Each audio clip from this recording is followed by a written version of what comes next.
Hey, this is going to be a recap of session one of a new campaign I started, or called the Freeport City of Adventure. Freeport City of Adventure is a setting put out by Green Ronin, and we're using Castles and Crusades to play it. I have 3 players in this campaign. We have my son playing Liam, who's a cleric rogue. My buddy Dave playing rogue illusionist named Mercer Frey, and my cousin Dan playing a human fighter named Fenris. Premise of the game is I'm running the Death in Freeport module, so if you've played that, don't leave any spoilers because my players watch these videos. So we're running that, and then we'll see where it goes from there. They started off back up a little bit. I've put the city of Freeport in my setting. It's in an island to the south of the main continent, and the players, their characters, are from the main continent. They were aboard a merchant ship named the Carrion Crow, captained by a Silas One-Eye White. And in that travel, the foodstuffs they were carrying spoiled, so he couldn't afford to pay the characters, so he dropped them off in Freeport, and they're kind of left to their own devices to fend for themselves. So we started right into the action. They hit the streets of Freeport, which are super busy, very cosmopolitan, tons of races they don't typically see, like orcs and goblins are also on the docks, and it's very packed with people, very loud. But they're immediately thrown into the action once we got started with a press gang trying to press them into service. They're going to subdue them and then get them aboard a ship and put them to work. And so they obviously resisted. And initially the press gang just wanted to subdue them, but it turned into a deadly encounter when Fenris cleaved one of the press gang members with his great sword and just dropped him, and then that changed the tone of it. So the press gang switched from saps to belay pins that are a pretty common weapon on the docks. Mercer took a couple really good shots. I think he was pretty close to death. I think he was down to like 2 hit points. I don't know if Fenris took any damage. I know Liam did. But Liam also dropped 2 of the press gang members. He killed them with his rapier. Mercer tried to cast a spell early on in the fight, but the guy he aimed it at made his save. It was a charisma save, I think, which he isn't proficient in, but I actually rolled really well for once on a saving throw for an NPC, so he was able to save. Mercer did end up casting another spell, and the illusionist spells, nobody else could hear it, but the people affected could hear it, and it sounded like whistles and stuff. He was trying to give off the impression that the watch was coming. Little does he know that the watch in Freeport doesn't really patrol the docks all that much. So I did roll some dice with a percentage chance to see if this affected the remaining gang members, and it did affect a couple of them. The spokesman for him, this toothless guy, and another one, they ran off, and then the party made quick work of the rest of the remaining ones. But they were a little beat up. The reaction to the crowd's reaction was they just give them a wide berth, like this isn't really anything unusual, so they just stay out of the way. They were approached by a man wearing robes who identified himself as Brother Egil from the Temple of Knowledge, and he wanted to see if they were interested in some work, which they were. So Brother Egil takes them to a nearby bar called the Bilge Rat, where he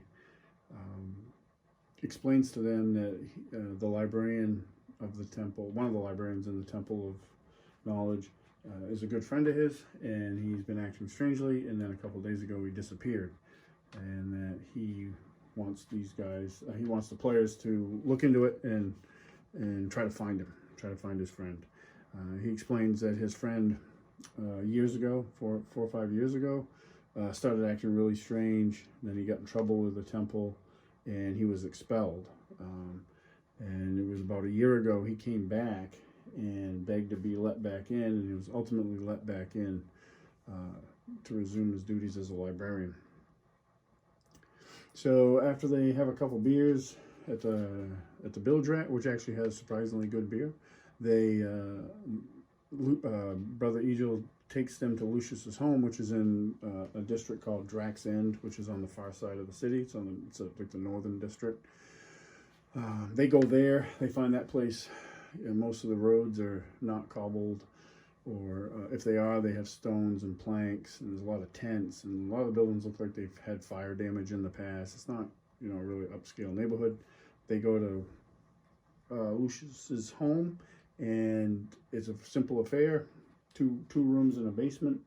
They search it pretty thoroughly. They find in a desk, they find a journal and a to-do list, and the journal dates back years. And in it, he talks about, he mentions the high priest Thuron of the Temple of Knowledge and another guy named Milos, who, those are more recent entries.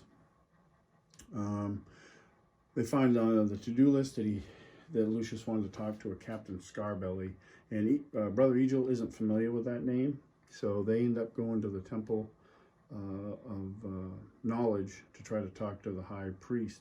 One of the things Brother Egil tells them is not to mention his name at the temple, because the temple members of the temple have been directed not to look into Lucius. Like, they think he's just gone off again, so they don't want him looking into it. So he tells the players not to mention him. So they end up meeting with Milos. They can't meet with the high priest Thuron, he's too busy, and Mercer concocts this story that they've been hired by a parishioner because they've heard of a threat to the temple, and but they're really vague. They don't they don't have a lot of depth to their little story, so they don't really get a lot of information out of Milos. I think he tells them that they don't get much, according to my notes. So they talk to him for a bit, and then they decide to leave and track down this Captain Scarbelly. So they return to the Bilge Rat, and they speak with the bartender, who tells them that Captain Scarbelly has been in to the Bilge Rat before. He's a formidable orc ship captain, pirate, and that the bartender boasts about seeing him lay out 5 men all by himself one night.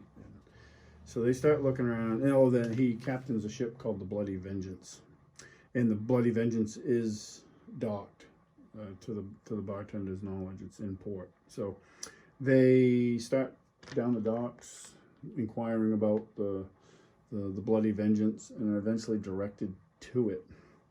They try to make contact, and they find out it's crewed entirely by orcs, who really have no interest in communicating with the party. They ask to speak to the captain. They end up talking to the first mate, who does tell them that Lucius was there a couple days ago, but they told him to go sawed off, and they tell the characters the same thing. So they look like there's about 10 orcs on the deck, and they all look like they're ready to fight, and the party has no interest in doing that, which was a pretty wise decision.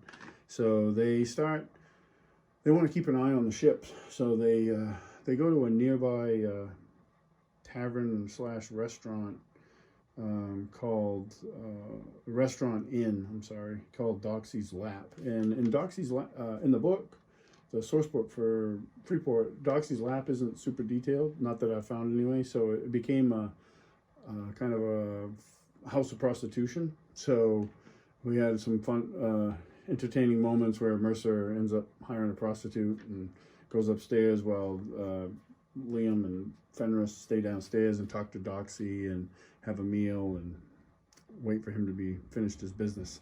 Doxy tells them that Scarbelly's been in there like once, but it's not really his place, and that he is known to hang out in another place nearby called the Lost Lass, and that place is more of a, it caters to pirates. So once Mercer returns, they go, they make their way to the Lost Lass, and that's a straight up like pirate bar. Like it's a really rough place. I described it as like the Roadhouse, the original Roadhouse, not the god awful remake.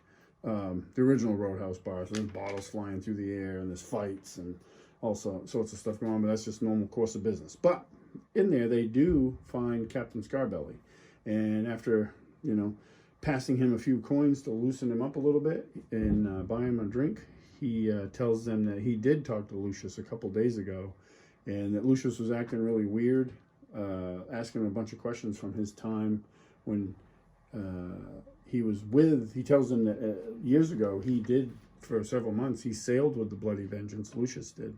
He wanted to study orcs, and Captain Scarbelly tells them that they let that happen because he paid well and he stayed out of the way when they were getting in fights and raiding ships. And then he sailed with them for a few months and then went about his own way. And he tells him that a couple of days ago he came back, he met up with him, and he was asking him, Lucius was asking him like about his time on the Bloody Vengeance, like he wasn't there. So it was like he doesn't appear to remember what happened while he was away from Freeport. That's about all they get out of Captain Scarbelly, so they're still feeling really stumped. So by this time, most of the day has passed. So they've decided that they're going to stay at Doxy's lap. They had secured rooms in their earlier visit there, so they return there. So on their way back, they're making their way there. It's not too far. It's like a block away, block or two away. The streets are really tight with the buildings and packed, and they're making their way down this narrow street when two men step out in front of them, and they're kind of distinguishing the fact that they both carry shields that are yellow in color. And then they look and they catch movement, and there's two more of those similar guys behind them with the same kind of shields. And above them in an open window, they don't see it, but they can hear the cocking of a crossbow. And that's where we ended the session. We were running kind of late. It was a little bit of a, not a long session, but we did some character building right in the beginning. So that took up some time. So hopefully we'll play, probably not next week, but the week after, so we can finish up this encounter. We might actually get through the whole adventure. I'm not sure. It's not a super long adventure. They just got to find some clues, and I know they're probably a little bit frustrated they weren't able to do that. But it's as I was talking to my son afterwards, because he was asking me about stuff, and it's just a matter of asking the right questions to the right people.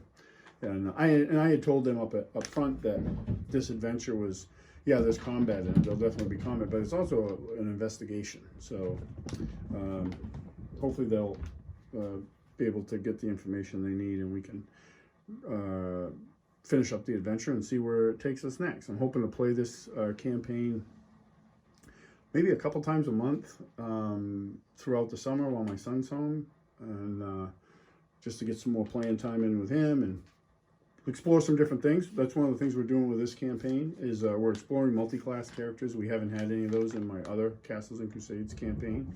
The other thing that we're doing too, where they're playing like these roguish multi-class characters for the most part, I introduced like weapon finesse type rules, like right out of 3rd edition. So these guys with these high decks, they can use these with certain weapons like rapiers and stuff instead of a strength score, to kind of give them a little more versatility. Part of that is I think Castle Crusades is a great system for bringing in new rules and other stuff from other systems, and also where there's only 3 players, they need a little bit more versatility, so they get the multi-class characters and this new rule, which I don't think is going to change anything really. I think it's just going to make them so they're a little bit more effective, which is fine. I mean, the first combat nearly killed Mercer. It was really close, so like it didn't make the game any less deadly. So that was good. So some of the things I'm using for this campaign is one of the first things I used was this book here, Pirate Borg. It's part of the Morkborg series. And what I did was, this is where I got the ship name, the Carrion Crown. There's a random table in there. Oh, I'm showing you those notes. You don't need to see that. My hen scratchings. And the name of Captain Silas One-Eye White. I got that from there. Another thing that happened is when they were on the docks looking for the Bloody Vengeance, Liam decided to pick a pocket. So there's a table in here. I used this real quick because it was fast.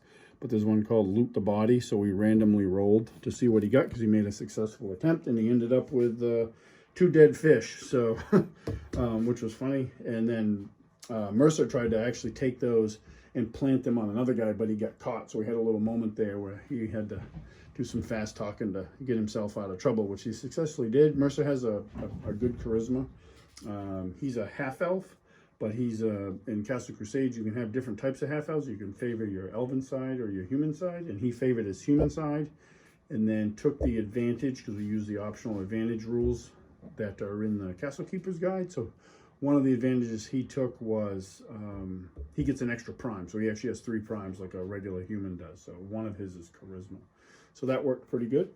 The other book I was using, this is the Death of Freeport is part of a trilogy of adventures. And they're all in this book. So I'm using this book for the adventure. And then this book here is the setting book for Freeport. They have several of them. Like I have another version of this that's for first edition Pathfinder. And it's actually the first Freeport book that I got. And I have had it for years. And I used it a long time ago, but we didn't really dive too deeply in the setting. And that's something I want to do with this campaign. This particular book, The Pirate's Guide to Freeport, is actually system neutral. So there is no stats or anything in it. It's all just knowledge about the city. So you have no stats. The book is way more easy to like physically manage at the table, because the Pathfinder one is like a brick. Like it's a really thick book. It's a good book. If you played Pathfinder 1E and want a really good city book, track a copy of that down. The other thing that we used, and we actually used this a lot, was this map of the city. This is the city of Freeport. So my Pathfinder book came with a map, and it's that exact map, only smaller. So I got this bigger one. I ordered this from Green Ronin and framed it, and it's really handy because it's got like a quick reference, like for all the districts. Those probably can't see them great in the video, but all these little are like the highlights, and then they correspond pretty close to the book, like the book I'm using. There was a couple numbers that were off, but it was very easy to figure out on the fly. But I initially just bought this map to kind of use as a prop to have in the background, and so the players could see it and I could see it. But we actually referenced it quite a bit during the session, so that worked out really good. That was a really cool map. And this was where the first combat took place. So this was just a real quick board that I set up. And that is a combination of things. That boat's a 3D print from an Etsy shop. The name suddenly escapes me, but they did a really good job with that print. The buildings are Tabletop World buildings that I painted. The docks are from Galadoria Games, and the platforms there that the buildings are sitting on, those are Dwarven Forge. And I don't remember where I got these neoprene mats from, but they work pretty good. I have a bigger ocean mat, but I just didn't feel like busting it out, and this worked fine for what we needed. So yeah, so that was the session. It was real good. I thought it was a good first session. I'm not super, like, I've been running games for, I don't know, 40 something years, over 40 years, but the majority of that time I've always used my own material. I don't run a lot of published stuff, just because I like to make my own stuff, and I feel like I know it better because I made it, which makes sense. But I really like, the more I read about Freeport, the more I like the setting. So I think I'm obviously going to keep using it for this campaign, but it may show up at other times too. One of the takeaways that I got from the campaign is I need to spend more time reading the setting book, just so I like to be a little bit more fluent with it. When I run games, I don't like to open books during the thing. I try not to, because I just want to keep the game moving and try not to break people's immersion as much as possible. But where we're kind of learning the setting, I had to break open the book. So I need to spend some time just reading the setting book in more detail, maybe have a cheat sheet or something for myself. but it went well, and I really enjoyed it. I enjoyed the setting. The players had fun. I think they're already looking forward to playing again. So I'm going to be using this stuff from now on. So if you have any questions or comments, I love the comments. Fire away. And I appreciate everybody watching, and I'll catch you at the next one.